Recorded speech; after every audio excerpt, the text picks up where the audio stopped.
দেখছেন প্রবাসে বাংলাদেশ, সাথে আছে সৌমিত্র শুভ্র। তুরস্কে নিখোঁজ হওয়া বাংলাদেশি শিক্ষার্থী গোলাম সাইদ রিঙ্কুকে আশঙ্কাজনক অবস্থায় উদ্ধার করা হয়েছে ধ্বংসস্তূপের নিচ থেকে। এই তথ্য নিশ্চিত করেছেন পররাষ্ট্র মন্ত্রণালয়ের মুখপাত্র সেহেলি সাবরিন। বাকি বাংলাদেশিদের সবাই নিরাপদে আছেন বলে জানিয়েছে আঙ্কারা দূতাবাস। দেশটিতে অবস্থানরত ৫ থেকে ৬ হাজার বাংলাদেশির সাথে বিভিন্নভাবেই যোগাযোগ করা হচ্ছে বলেও জানিয়েছেন দূতাবাসের চার্জ দ্য অ্যাফেয়ার্স। এর আগে বগুড়ার গাবতলীতে রিঙ্কুর গ্রামের বাড়িতে উৎকণ্ঠায় ছিলেন স্বজনরা। আমরা খবর পেয়েছি যে রিঙ্কুকে ওখান থেকে উদ্ধার করা হয়েছে।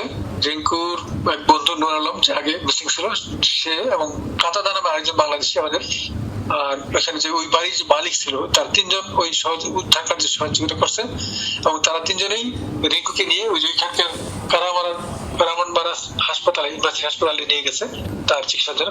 তার শারীরিক অবস্থা খুবই খারাপ, দুর্বল, কথা বলতে পারছে না, মধ্যে এরকম অবস্থা। তো আল্লাহর মধ্যে রিঙ্কু সুস্থ বেঁচে আছে, এটি আমাদের জন্য সবচেয়ে বড় আশার খবর। তুরস্ক সিরিয়ার ভূমিকম্প এক করেছে পুরো বিশ্বকে। যুদ্ধ সংঘাত ছাড়া কোনো দেশকে আন্তর্জাতিক মহলের এমন সহায়তা বিরল। দুর্যোগ কবলিত অঞ্চলগুলোর অসহায় মানুষকে সাহায্যে এগিয়ে এসেছে প্রাচ্য থেকে পাশ্চাত্যের বেশিরভাগ দেশ। সামরিক বা কূটনৈতিক বিবাদ বাধা হতে পারেনি মানবিক আবেদনের কাছে। তুরস্ক সিরিয়ার মানুষের অসহায়ত্ব ভুলিয়ে দিয়েছে সব ভেদাভেদ।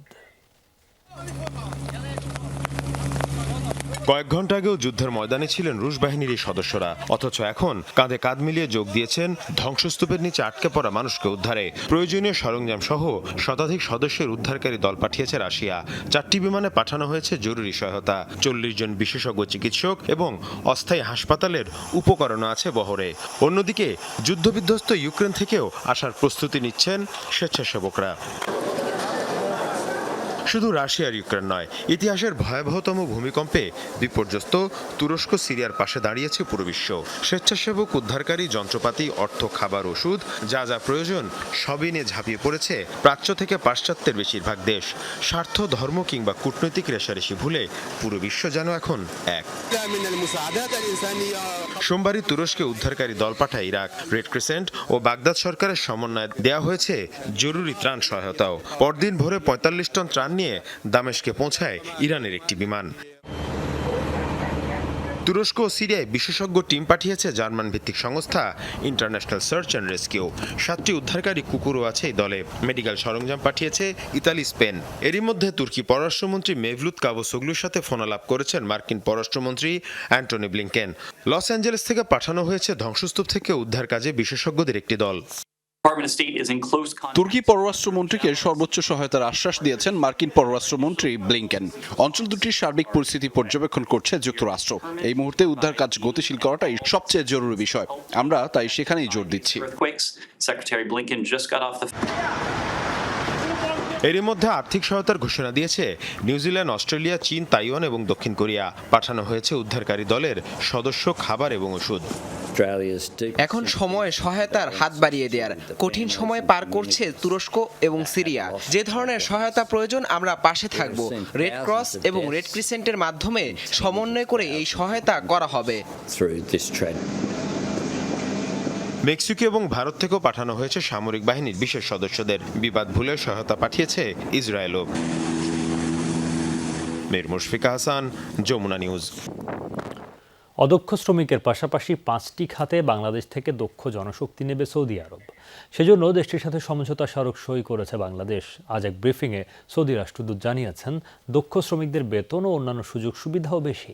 তাই প্রাথমিকভাবে 1000 খানেক লোক পাঠানোর চেষ্টা করছে বাংলাদেশ, জানিয়েছেন জনশক্তি প্রশিক্ষণ ব্যুরোর মহাপরিচালক শহীদুল হক। সৌদি আরব মধ্যপ্রাচ্যের তেল সমৃদ্ধ এই দেশটিতে কাজ করছে প্রায় 30 লাখ বাংলাদেশি। এখনও সপ্তাহে 25,000 ভিসা ইস্যু করছে ঢাকার সৌদি দূতাবাস। তবে এতদিন কেবল পরিচ্ছন্নতা কর্মী, গৃহকর্মী সহ অদক্ষ জনশক্তি যেত বাংলাদেশ থেকে। এবার কাঠমিস্ত্রি, ওয়েল্ডিং মিস্ত্রি, ইলেকট্রিশিয়ান, এসি ও অটোমোবাইল মেকানিক, এই 5 ধরনের দক্ষ জনশক্তি নেবে দেশটি। সেজন্য দক্ষতা যাচাই প্রশিক্ষণের জন্য সৌদি আরবের সাথে সমঝোতা সই করেছে বাংলাদেশ। এই প্রশিক্ষণে পাশ করলে মিলবে 5 বছর মেয়াদি সার্টিফিকেট। আর এই সময়ে সৌদি আরব গেলে অদক্ষ শ্রমিকের তুলনায় বেতন পাওয়া যাবে প্রায় দ্বিগুণ। পাশাপাশি আকামা বা কাজ বদলের সুযোগও থাকছে দক্ষ শ্রমিকদের। benefits from the skilled worker. আমরা সৌদিতে অবস্থানরত বাংলাদেশি শ্রমিকদের বেতন কাঠামো বাড়ানোর পরিকল্পনা করছি। তারা যাতে তাদের পরিশ্রমের বিনিময়ে সঠিক মূল্য পায় সে বিষয়টিও আমাদের নজরে থাকবে। বিষয়টি নিয়ে আমাদের সরকার আন্তরিকভাবেই কাজ করে যাচ্ছে। He will take 1,500, 1,800. এই প্রশিক্ষণে কোনো টাকা লাগবে না। প্রাথমিকভাবে 1000 খানেক লোক পরীক্ষামূলকভাবে পাঠানোর চেষ্টা করছে বাংলাদেশ। জেনারেল ওয়ার্কার, অর্ডিনারি ওয়ার্কারের ক্ষেত্রে কোনো বাধা হচ্ছে না, শুধু 5টা সেক্টরে যেতে গেলে আমরা তো ওই ক্ষেত্রে আসলে এখন তেমন যেতে পারি না। তো যদি একটা পদ্ধতি করে পরীক্ষা দিয়ে প্লাম্বিংয়ে বা রেফ্রিজারেশনে আমাদের লোক যেতে পারে, ওই 5টা সেক্টরে এখন আমাদের বছরে হয়তো 500,000 লোক যায়। যদি আমরা ওখান থেকে 5,000 স্কিল্ড ওয়ার্কার যায়, তাহলে এটা আমাদেরকে প্রেস্টিজে অ্যাড করে। বর্তমানে বছরে 5 লাখের মতো বাংলাদেশি শ্রমিক যাচ্ছে সৌদি আরবে। দক্ষ জনশক্তি পাঠানো শুরু হলে সংখ্যা খুব না বাড়লেও রেমিটেন্স প্রবাহ বাড়বে আশা সংশ্লিষ্টদের। Economy of Saudi Arabia. Mahfuz Mishu, Jamuna news, Dhaka. কারো অভিযোগ বিমানবন্দর থেকে লাগেজ হারানোর, কারো আবার দেরিতে পাওয়ার। বিমান প্রতিমন্ত্রীর সামনেই সার্বিক ব্যবস্থাপনায় গলদের কথা তুলে ধরেন যাত্রীরা, তবে সন্তুষ্টিও প্রকাশ করেছেন অনেকে। সকালে বিমানবন্দরে গিয়ে এমন মিশ্র প্রতিক্রিয়ার মুখোমুখি হন বিমান প্রতিমন্ত্রী মাহবুব আলী। পরে 3rd টার্মিনাল পরিদর্শন করে তিনি জানান, শেষ হয়েছে 60% কাজ, উদ্বোধন হবে আসছে অক্টোবরে। যাত্রী সেবা সহ বিভিন্ন কার্যক্রম পরিদর্শন করতে মঙ্গলবার সকালে বিমানবন্দরে যান প্রতিমন্ত্রী মাহবুব আলী।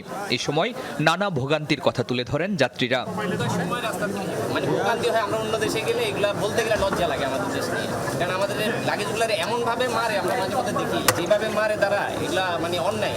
প্রতিমন্ত্রী যাত্রীদের ভালো মন্দ অভিজ্ঞতার কথা শুনেন। দীর্ঘদিনের এসব অভিযোগ নিরসনে আশ্বাসও দেন তিনি। No written even Malaysian Airlines. You see, name is not there. How would this village people can go there? How they know where is flight? না আসার পিছনে কারণ কারা দায়ী? Of the country. ডাকেন আজকে খুব ভালো হবে যেহেতু উনি আসছেন, উনি যাবেন, তারপর আর ভালো হবে না। কিন্তু এখন আগের থেকে একটু উন্নত হয়েছে আর কি। আর আমরা তো সবসময় আসি, আমরা আজকে একদিন আসি নাই। পরে বিমানবন্দরের 3rd টার্মিনালের কাজের অগ্রগতি পরিদর্শন করেন প্রতিমন্ত্রী। জানান, অক্টোবর নাগাদ 3rd টার্মিনালের 93% কাজ শেষ হবে, এরপরই হবে প্রাথমিক উদ্বোধন। বিমানবন্দর একটা ড্রয়িং রুমের মতো। আমরা সফট ওপেনিং হবে অক্টোবরে। সেই অক্টোবরে সফট ওপেনিংয়ের পরে আমরা যে বাকি, এটা শুধু ইন্টিগ্রেশনের কাজ, ইনফ্রাস্ট্রাকচারের কাজ সম্পূর্ণ হবে। মাননীয় প্রধানমন্ত্রী অক্টোবরেই আমাদের প্রত্যাশা উনি উদ্বোধন করবেন। কিন্তু পুরো কাজ শেষ না করে কেন উদ্বোধনের তোড়জোড়? সাংবাদিকদের এমন প্রশ্নের জবাব দেন সিভিল এভিয়েশনের চেয়ারম্যান। আমাদের কিন্তু ওই অ্যাপ্রনে এখন প্লেন রাখতে পারি না। এই উদ্বোধনটা হয়ে যাওয়ার পরে আমরা কিন্তু এই অ্যাপ্রনটা ব্যবহার করা শুরু করে দিব। আবার কিছু কিছু যেখানে ইন্টিগ্রেশন পর্যায়ে থাকবে, এগুলো শেষ হলে পরে আমরা ব্যবহার করব। জানানো হয়, ডলারের দাম বৃদ্ধি সহ নানা কারণে এই অবকাঠামোর নির্মাণ খরচ বাড়বে। 2019 সালের শেষ দিকে বিস্তৃত এ 3rd টার্মিনালের নির্মাণ কাজ শুরু হয়েছিল। যদিও এবছর প্রাথমিকভাবে উদ্বোধনের কথা বলা হয়েছে, কিন্তু পুরোপুরি সচল হতে সময় লাগবে 2024 সাল পর্যন্ত। সংশ্লিষ্টরা বলছেন, আধুনিক এ টার্মিনালটি সম্পূর্ণভাবে কার্যকর হলে বিমানবন্দরের ধারণাই বদলে যাবে। আকাশপথের যাত্রীরা পাবেন নতুন ইতিবাচক এক অভিজ্ঞতা। শরীফুল ইসলাম খান, যমুনা নিউজ, ঢাকা। আল আইনে সোনালী সন্দ্বীপ তরুণ প্রবাসী ঐক্য পরিষদের নবনির্বাচিত কার্যনির্বাহী কমিটির সংবর্ধনা ও অভিষেক অনুষ্ঠিত হয়েছে। সংযুক্ত আরব আমিরাত গ্রিন সিটি আল আইনের সুপার মমতাজ রেস্টুরেন্টের হলরুমে হয় এই আয়োজন। এ সময় সংগঠনের 3য় প্রতিষ্ঠাবার্ষিকী উদযাপন করা হয়। মোহাম্মদ দেলোয়ার হোসেনের সভাপতিত্বে সঞ্চালনা করেন মোহাম্মদ সাখাওয়াত হোসেন বকুল। প্রধান অতিথি ছিলেন বাংলাদেশ সমিতি আবুধাবির সভাপতি মোয়াজ্জেম হোসেন। বিশেষ অতিথি ছিলেন আল হেলাল ব্যাংক আবুধাবি ম্যানেজার ও আবুধাবি সন্দ্বীপ সোসাইটির সভাপতি আব্দুল মতিন, কবিতা মঞ্চুর সহসভাপতি মোহাম্মদ আলী মনসুর ও মফিজুল ইসলাম। শুভেচ্ছা বক্তব্য রাখেন আব্দুল্লাল মামুন ও আবু আয়ুব রিপন। আর বক্তব্য রাখেন মোহাম্মদ আরিফুল ইসলাম, শফিকুল ইসলাম, ওমর ফারুক মামুন সহ অনেকে। এসব বিভিন্ন ক্যাটাগরিতে প্রবাসীদের সম্মাননা স্মারক দেওয়া হয়। 70 জন লোক যেন প্রবাসী কার্ড 1 মাসের মধ্যে করতে পারে আপনার সংগঠনের পক্ষ থেকে। এই কার্ডটি যদি আপনি কনসুলেট অফিসে দেখাইতে পারেন, দূতাবাসে দেখাইতে পারেন, আপনার ঘর পর্যন্ত পৌঁছানো দেওয়ার দায়িত্ব সরকারের। এয়ারপোর্টে নামার পরে ব্যবস্থাপনা আছে, অ্যাম্বুলেন্সে করে তার ঘর পর্যন্ত এই ডেড বডিটা পৌঁছানো দেওয়ার, এবং 30,000 টাকা তার সৎকর্ম করার জন্য তার পরিবারের হাতে ওই মুহূর্তে এয়ারপোর্টে ক্যাশ টাকা দেওয়া। লন্ডনের বাংলা টাউন সফর করবেন যুক্তরাজ্যের রাজা তৃতীয় চার্লস। গেল বুধবার বাকিংহাম প্যালেসের ওয়েবসাইটে এই তথ্য প্রকাশ করা হয়। 8 ফেব্রুয়ারি অনুষ্ঠিত হবে এই পরিদর্শন, সাথে থাকবেন তার স্ত্রী কুইন কনসোর্ট ক্যামিলা। এই খবরে আনন্দিত প্রবাসী বাংলাদেশিরা। British Bangladeshi power and inspiration ও টাওয়ার হ্যামলেটস কাউন্সিলের আয়োজনে হচ্ছে রাজা চার্লসের এই সফর। মূলত বাংলাদেশি ঐতিহ্য ও সংগ্রামের ইতিহাস জানার পাশাপাশি বিভিন্ন শ্রেণী পেশার মানুষের সাথে কুশল বিনিময় করবেন তিনি। যুক্তরাজ্যের সবচেয়ে বেশি বাংলাদেশি বসবাস পূর্ব লন্ডনের টাওয়ার হ্যামলেটসে। এই কাউন্সিলের একটি নির্বাচনী ওয়ার্ডের নাম বাংলা টাউন। রাজা হওয়ার আগে 2001 সালে বাংলাদেশিদের পরিচালিত ইস্ট লন্ডন মসজিদ পরিদর্শনে এসেছিলেন তিনি।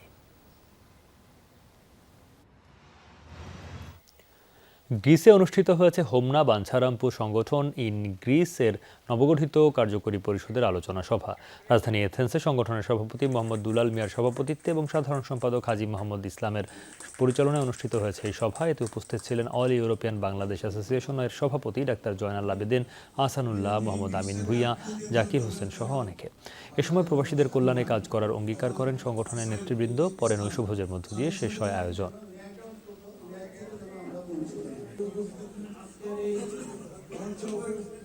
প্রবাসীদের হয়রানি বন্ধে প্রধানমন্ত্রী শেখ হাসিনার হস্তক্ষেপ কামনা করেছেন ইতালি প্রবাসী বাংলাদেশি মোহাম্মদ আলম।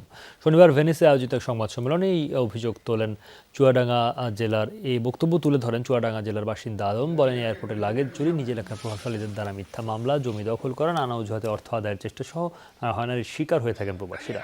ইতালি প্রবাসী মোহাম্মদ আলম ছাড়াও এই সময় বক্তব্য রাখেন ভেনিস নাগরিক কমিটির সভাপতি আবুল কাশিম শিকদার ও সাধারণ সম্পাদক আকবর হোসেন। দাবি জানানো হয়, অবিলম্বে প্রবাসী নিরাপত্তা আইন প্রণয়নের যথাযথ আইন প্রণয়ন হলে প্রবাসীরা দেশে বিনিয়োগে আগ্রহী হবেন বলেও জানান তিনি। প্রতিটি জেলায় প্রবাসীদের জন্য নিরাপত্তা সেল গঠনেরও দাবি ওঠে সংবাদ সম্মেলনে।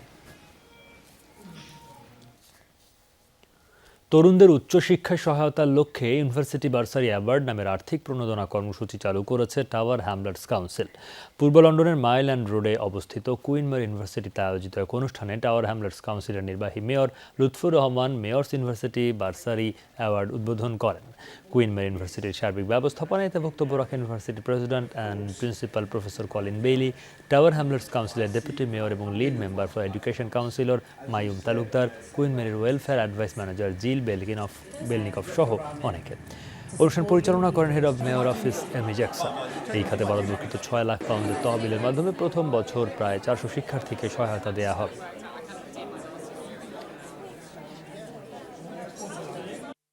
We want to give them the best opportunity possible so that they can thrive and they can build a great and better future for themselves. So this is a great initiative for the local residents to look to support, provide them that support to go to university. I believe that this bursary with the amount of 1,500K is very helpful for all of us. দক্ষিণ আফ্রিকায় ক্রুগার্স drop premier league T10 টুর্নামেন্টের final খেলা ও পুরস্কার বিতরণে অনুষ্ঠিত হয়েছে। ক্রুগার্স drop Bangladesh কমিউনিটির উদ্যোগে হয় এই আয়োজন। এ সময় উপস্থিত ছিলেন নোয়াখালী অ্যাসোসিয়েশন অব সাউথ আফ্রিকার সভাপতি মোস্তাফিজুর রহমান, কমিউনিটির প্রধান উপদেষ্টা মোহাম্মদ মহসিন ও জালাল আহমেদ সহ অনেকে।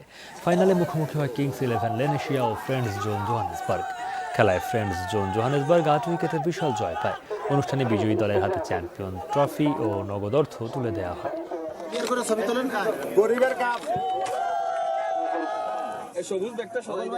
আমি আশা করব এই টুর্নামেন্টটি অনেক দিন জীবিত থাকবে। ইনশাআল্লাহ আমরা সবাই তাদেরকে সাপোর্ট করব। আমাদের যতটুকু সম্ভব আমি নোয়াখালী অ্যাসোসিয়েশনের পক্ষ থেকে আমি তাদেরকে সাপোর্ট করব ইনশাআল্লাহ। এই ছিল প্রবাসী বাংলাদেশের সাথে থাকার জন্য ধন্যবাদ।